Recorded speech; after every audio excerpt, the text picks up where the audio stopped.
कल हमने आपको बताया था कि 1962 के युद्ध की हार भारत की सेना की हार नहीं बल्कि उस वक्त के राजनीतिक नेतृत्व की हार थी, क्योंकि उस वक्त के राजनीतिक नेतृत्व को चीन के खतरे से ज्यादा इस बात की चिंता थी कि सेना के अधिकारियों के सामने कहीं उनका दबदबा कम ना हो जाए। हमने आपको 1959 में तत्कालीन सेना प्रमुख जनरल के.एस. थिमैया से जुड़ी कुछ बातें कल बताई थी, जिन्होंने तत्कालीन रक्षा मंत्री वी.के. कृष्णा मेनन के व्यवहार से हताश होकर अपना इस्तीफा तक दे दिया था। वी.के. कृष्णा मेनन किसी की सुनते नहीं थे, ऐसा कहा जाता है, और तत्कालीन प्रधानमंत्री जवाहरलाल नेहरू मेनन की कोई बात काटते नहीं थे। आज हम आपको ये बताएंगे कि अगर जनरल थिमैया की बातें नेहरू और वी.के. कृष्णा मेनन उस समय मान लेते तो 1962 के युद्ध का नतीजा कुछ और होता, और यह भी हो सकता था कि चीन हम पर शायद हमला करने की हिम्मत करता ही नहीं। ये एक बहुत बड़ा टर्निंग पॉइंट था जिसके बारे में आज पूरे देश को पता होना चाहिए। 1959 तक चीन ने अक्साई चीन पर अपना कब्जा काफी मजबूत कर लिया था। चीन ने मैकमोहन लाइन को भारत और चीन की अंतर्राष्ट्रीय सीमा मानने से खुलेआम इनकार कर दिया था। वो तिब्बत को अपना अभिन्न अंग घोषित कर चुका था और उसने तिब्बत से होते हुए भारतीय सीमा तक हाईवे और सड़कें भी बना ली थी। इनमें एक हाईवे अक्साई चीन के इलाके में बनाया गया था जो भारत की जमीन पर था और जिसे चीन ने पहले कभी विवाद का मुद्दा भी नहीं बनाया था। यानी चीन के इरादे बिल्कुल साफ साफ दिखाई दे रहे थे, लेकिन चीन के खतरे को देखने की जगह पर भारत में हिंदी चीनी भाई भाई के नारे उस समय लग रहे थे।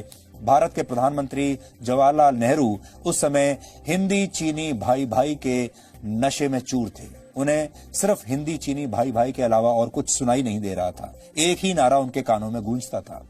General KS. थिमैया की जीवनी थिमैया एन अमेजिंग लाइफ के मुताबिक राजनीतिक नेतृत्व भले ही उस वक्त हिंदी चीनी भाई भाई कह रहा था और उसके नशे में चूर था, लेकिन भारतीय सेना चीन के इस बड़े खतरे को बहुत अच्छी तरह समझ रही थी। लेकिन भारतीय सेना उस समय मजबूर थी, क्योंकि सेना के पास ना तो तब संसाधन थे और ना ही सेना के पास पर्याप्त बजट था। उस वक्त हमारी सेना का बजट सिर्फ 305 करोड़ रुपए था और इन मजबूरियों के बावजूद जनरल थिमैया ने चीन के खतरे को समझा और चीन से जुड़ी सीमा पर 2 युद्ध अभ्यास उन्होंने करवाए। इन युद्ध अभ्यासों से यह बात सामने आई कि चीन की सीमा पर तब उपलब्ध भारतीय सैनिकों की संख्या और सैन्य उपकरण चीन से लड़ने के लिए पर्याप्त नहीं थे। ना तो हमारे सैनिक पर्याप्त थे और ना ही हमारे पास हथियार थे कि हम चीन जैसी फौज से लड़ सकें। इससे जुड़ी सिफारिशों को तत्कालीन रक्षा मंत्री वी.के. कृष्ण मेनन के पास भेजा गया, लेकिन इन सिफारिशों को तब के रक्षा मंत्री ने खारिज कर दिया। जनरल थिमैया की जीवनी के मुताबिक थिमैया इस बात को समझते थे कि तत्कालीन प्रधानमंत्री नेहरू और रक्षा मंत्री वी.के. कृष्ण मेनन दोनों में से किसी को कोई भी सैन्य अनुभव नहीं है और सैन्य मामलों की जानकारी भी नहीं है। इसलिए यह सेना प्रमुख की जिम्मेदारी थी कि सीमा की रक्षा करने के लिए रणनीतिक जरूरतों के बारे में वो राजनीतिक नेतृत्व को समझाएं, देश की लीडरशिप को समझाएं। तत्कालीन रक्षा मंत्री वी.के. कृष्ण मेनन ने तो उनकी बात कभी सुनी ही नहीं। इसलिए जब रक्षा मंत्री ने सेना प्रमुख की बात नहीं सुनी, उस पर कोई ध्यान नहीं दिया, उनकी सिफारिशें नहीं मानी और देश खतरे में आ गया, तो जनरल थिमैया ने सीधे प्रधानमंत्री नेहरू से मिलने की कोशिश की और उन्होंने पूरी स्थिति प्रधानमंत्री को बताने का फैसला किया, क्योंकि सीमा पर चीन के रवैये को देखकर जनरल थिमैया को यह अंदाजा हो चुका था कि चीन भारतीय सीमा में घुसने का इरादा अब पक्का कर चुका है और वो सीमा के किसी भी हिस्से पर एक बड़ी घुसपैठ या हमला कभी भी कर सकता है। ये भारत के सेना प्रमुख को समझ में आ गई थी बात, लेकिन रक्षा मंत्री को समझ में नहीं आ रही थी और इसलिए भारत के सेना प्रमुख ने यह तय किया कि अब वो सीधे प्रधानमंत्री से मिलेंगे। इन्हीं खतरों को समझकर जनरल थिमैया प्रधानमंत्री नेहरू के पास चले गए। प्रधानमंत्री नेहरू को उन्होंने एक एक बात मिलकर बताई और नेहरू ने उनकी बातें सुनी भी। जनरल थिमैया ने यह भी बताया कि कैसे रक्षा मंत्री वी.के. कृष्ण मेनन सेना अध्यक्षों की राय को सीधे खारिज कर रहे हैं। जनरल थिमैया ने यह भी कहा कि जनता का मनोबल बनाए रखने के लिए नेता तो कोई भी बयान दे सकते हैं, लेकिन सीमा पर जो सच्चाई है उसे सेना प्रमुख होने के नाते वो छुपा नहीं सकते। इसलिए वो ये बातें आज प्रधानमंत्री को बता रहे हैं। जनरल थिमैया ने यह सलाह दी कि प्रधानमंत्री रक्षा मंत्री को बुलाएं और उन्हें हालात की गंभीरता के बारे में समझाएं और बताएं। लेकिन प्रधानमंत्री नेहरू ने जनरल थिमैया से कहा कि वो पहले रक्षा मंत्री मेनन से ही जाकर बात करें, सीधे उनके पास ना आए, क्योंकि सही तरीका यही है और वो प्रोटोकॉल का पालन करें। प्रोटोकॉल क्या है कि सेना प्रमुख बिना रक्षा मंत्री को बताए सीधे प्रधानमंत्री के पास नहीं जा सकता, इसलिए उसे जाना तो पड़ेगा रक्षा मंत्री के पास ही। बाद में रक्षा मंत्री ने जनरल थिमैया को इस बात पर बहुत फटकार लगाई और ये यहां तक कह दिया कि बिना रक्षा मंत्री की इजाजत के वो प्रधानमंत्री से मिलने क्यों गए। इन्हीं घटनाओं के बाद जनरल थिमैया ने अपना इस्तीफा देने का फैसला तब कर लिया था। सैन्य शक्ति का महत्व क्या होता है, इसे सबसे अच्छा नेताजी सुभाष चंद्र बोस और सरदार पटेल समझते थे। हमारा दुर्भाग्य यह था कि आजादी के पहले ही नेताजी की मृत्यु हो गई और आजादी के 3 साल बाद सरदार पटेल का भी निधन हो गया। जवाहरलाल नेहरू के बारे में यह कहा जाता है कि वो सेना के मामलों को सबसे कम महत्व देते थे और कहा जाता है कि आजादी से पहले जब एक बार भारत की रक्षा नीति के बारे में उनके विचार पूछे गए तो उन्होंने कहा था कि भारत अहिंसा के विचारों पर चलता है, इसलिए भारत को किसी से कोई खतरा नहीं, हम अहिंसा के रास्ते पर ही चलते रहेंगे। नेहरू ने यहां तक कहा था कि सेना की जरूरत ही नहीं है, भारत के लिए तो पुलिस ही काफी है।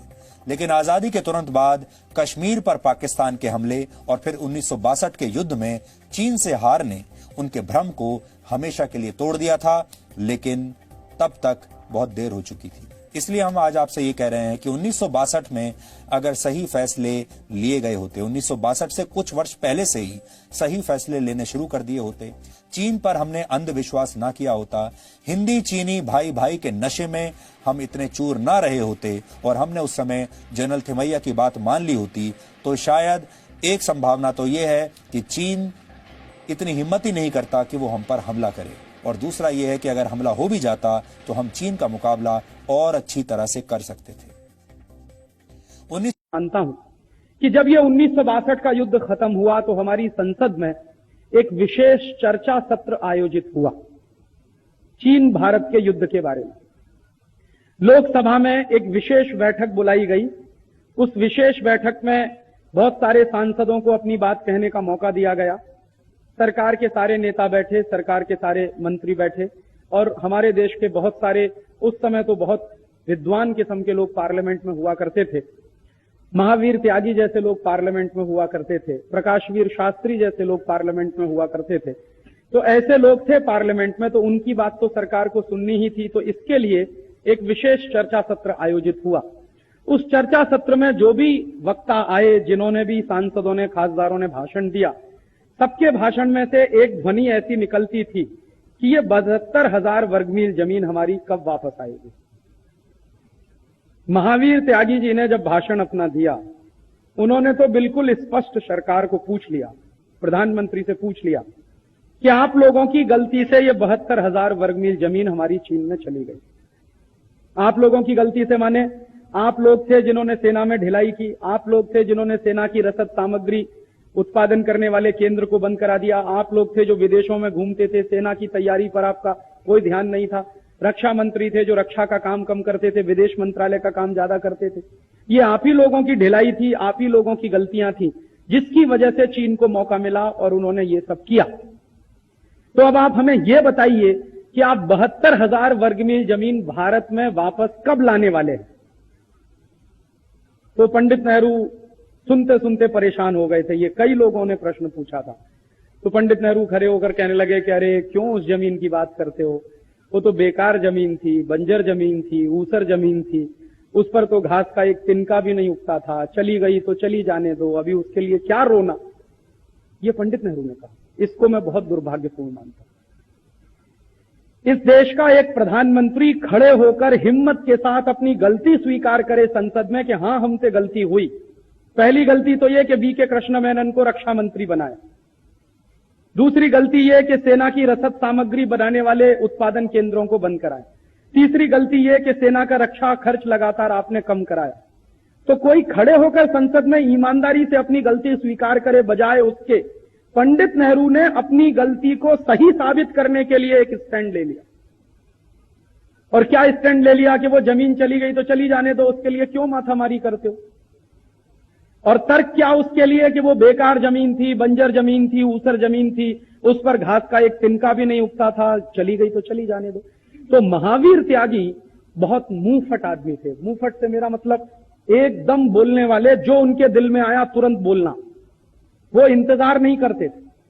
और ऐसा आदमी बहुत सच्चा आदमी होता, जो दिल में आई बात वो सामने बोल देना, आपको खराब लगे या अच्छी लगे। ऐसा आदमी कभी भी धोखा नहीं देता, चरित्र में भी और किसी भी दूसरे स्तर।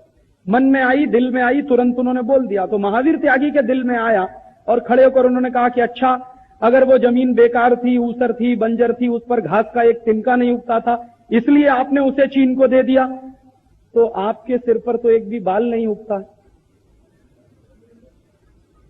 आपकी खोपड़ी तो एकदम सफाचट है, इसको भी काट के चीन को दोगे?